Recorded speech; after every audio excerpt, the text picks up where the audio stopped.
abolish it.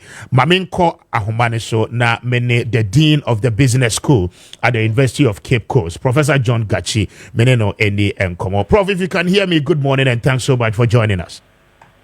Good morning. Thank you for having me. Very well. I'm grateful you could join us this morning. But first off, I mean, this is the promise the government made to the Ghanaian people. Finally, those acts or laws establishing those particular levies has been repealed. Your take on this in the first place, and then we carry on from there. Okay. So there are many parts to this. Number one, when you are going for election and then you make promises based on a lot of deliberations and validation, consultation with all the stakeholders, and you do make that promise to the people, it is important to keep those promises, to keep faith with the people, and to know that for the people to know that what they have expressed that was understood and kept in your manifesto, you are living by it. So that is the first thing. The second thing is that we all do agree that the tax environment has become so disruptive and creating problem for the business environment, and also some complaints were coming from the public. And when that happens, the tax policies and programs become counterproductive. So you want to raise 10 million by putting ABCD together, but you end up not getting the 10 million. And in addition, you get a number of people not comply.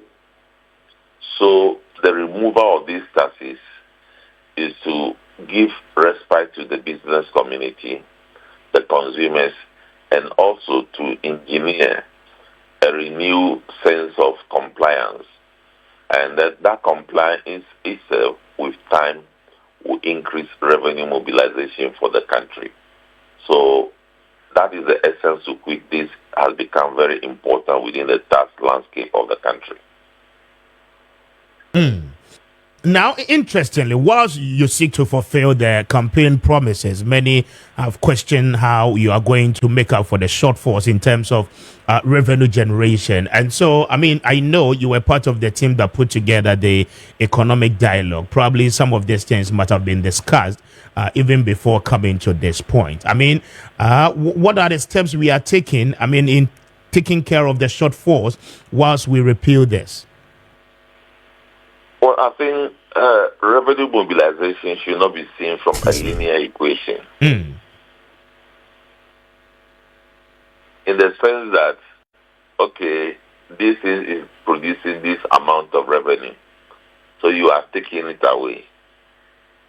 So you are losing that revenue. Yes. So that becomes a matter.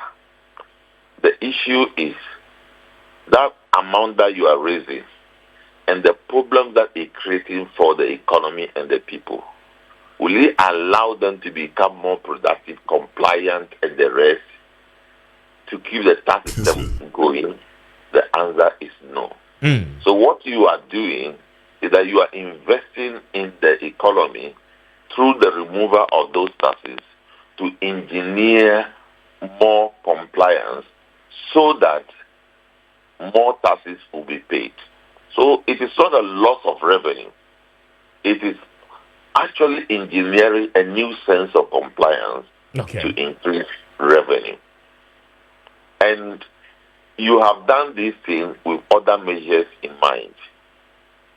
You have done this thing by cutting down expenditure. If somebody tells me that reducing ministries from 30 to 23 is not expenditure cut, then I have a problem. If somebody tells me that if, for example, you spend 1 million Ghana cedis on each ministry or on each minister, and you have reduced the ministers from 123 to 60, it's not a huge expenditure cut, then I have a problem. assuming that all these things are done without touching expenditure, without ensuring that things that were done or were being done which were not promoting good financial management were being tackled, then there is a problem. So there is a twin action. Increase the efficiency of the business environment, do something to increase compliance, then do something against expenditure. That is what is happening. Yeah, that is I don't think we should be overly concerned about the loss of that revenue, because the measure itself will bring back more revenue in the shortest possible time. Prof, in addition, revenue is not mobilized only from those taxes that are removed. Okay. Other measures are being put in place, even to restructure the VAT to give more comfort, unless people say that the rigidity, the difficulties that these things bring to our taxpayers and business people is good, that we should keep it. Unless we are saying that. And if you go to the extractive sector, you will also see measures put in place to revamp and increase revenue from the extractive sector. I think you talk about gold, the way gold is being managed now. There is also programs to introduce a Natural Resource Revenue Management Act that will be structured in line with the Petroleum Revenue Management Act, so that how those revenues should be collected, managed, distributed, or allocated are done in a more efficient manner. So all these things might be read together. But if you just take it they have stopped this source of revenue, therefore the country is going to suffer, I think that you are not assessing these issues well. Yes, but Prof, on the expenditure bit, now the argument has been that indeed you can do a reduction of the entire total number of ministries we used to have. So from 30 to 23, 7 ministries collapsed. Now you do reduce your ministers as well from 123 to about 60 of them. Yet you decide to balloon the office of the government machinery. Now the argument is the fact that it doesn't really reflect on the figures, because I mean, even though you are cutting down on the underside, which is the government machinery itself, I mean, the numbers keeps increasing. And then even with allocation made to the office of the president, I mean, clearly expenditure has been increased from that of 2024 to 2025. And that is what the argument has been. So the real essence of cutting down expenditure is not really reflected. It's more or less like we've reduced the ministries and the ministers. But when it comes to the office of the president, it's almost twice of what we saw in 2024. So how does that really reflect with the current happenings? Okay, so we are discussing reduction of expenditure in the country. You are comparing the expenditure of the presidency against the expenditure of the presidency in the past. That is not equal to what we are discussing. That is not equal to what we are discussing. In any case, I don't want to go into that because I have not checked to confirm what you are saying, so I wouldn't go to that. But given that that is the case, are we trying to say that the number of appointments to the presidency and to the other sectors is the same and even near the numbers that we had in the past? The answer is no. So we cannot underplay these measures, and they are very important. So we need to look at it holistically, or we need to put it together. But the moment you are just targeting that, e-levy is producing this amount of money, betting tax is producing this amount of money. You have taken it off. Therefore, the government is going to suffer. We don't do those analyses. That's the point I'm making. So clearly, I mean, there has to be a very good distinction between what we saw in the past and then what we are seeing now, and then the measures put in place by the finance minister to be able to cater for the shortfalls. Probably so, more attention has to be given to the interim measures that has been taken. That is what you are saying. Exactly so, because that is what we are seeing. That it is far, far better, it is far, far productive than what we saw in the past. And there's no question about that. If you look at the numbers that produce the expenditure, the numbers have gone down significantly. And that is a fact that we cannot run away from. I believe there was some explanation given to the allocation that were done. A lot of areas were accounted into that expenditure. But if we still refer to it that is higher than the past and the rest, the architecture of the past is not the same as the way the today has been configured. But that one is left with those there to come and explain to the public to understand better. That is not what you have asked me to do this morning.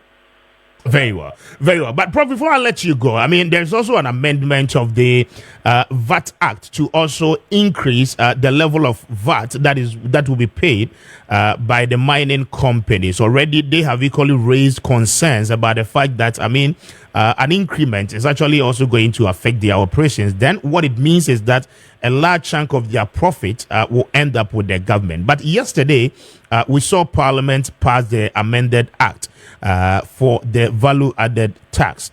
And so what will be the consequences, even though industry players are complaining about such an initiative?